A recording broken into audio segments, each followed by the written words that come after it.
बॉलीवुड की सदाबहार अभिनेत्री रेखा से जुड़ी खबरें समय समय पर आती रहती हैं, जिनमें से कुछ होती हैं उनकी पर्सनल लाइफ से जुड़ी, तो कुछ खबरें आती हैं उनकी प्रोफेशनल जिंदगी पर।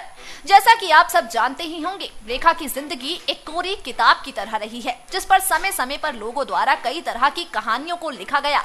जब लिखी गई किताब के कोरे कागजों पर ये कहानियां तो मच गया हड़कंप, लेकिन फिर भी रेखा ने खुद से आगे आकर किसी तरह का कोई स्पष्टीकरण नहीं दिया और इसी वजह से सच जानने की उत्सुकता लोगों के अंदर हमेशा से देखी गई।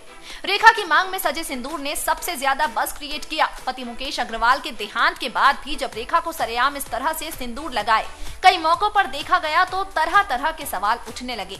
इस तरह की बातें कही जाने लगी कि आखिर ये सिंदूर किसके नाम का है।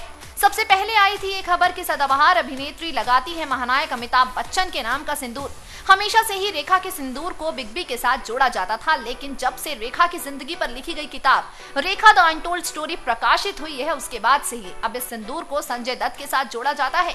गौर हो कि संजय रेखा से उम्र में 5 साल छोटे हैं। रिपोर्ट्स की माने तो रेखा और संजय ने गुपचुप तरीके से शादी रचाई थी। हालांकि अब तक रेखा की ओर से इस तरह की यानी कि इस बात का खंडन नहीं किया गया है।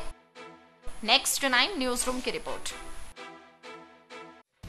Subscribe now to receive new updates, reviews and news.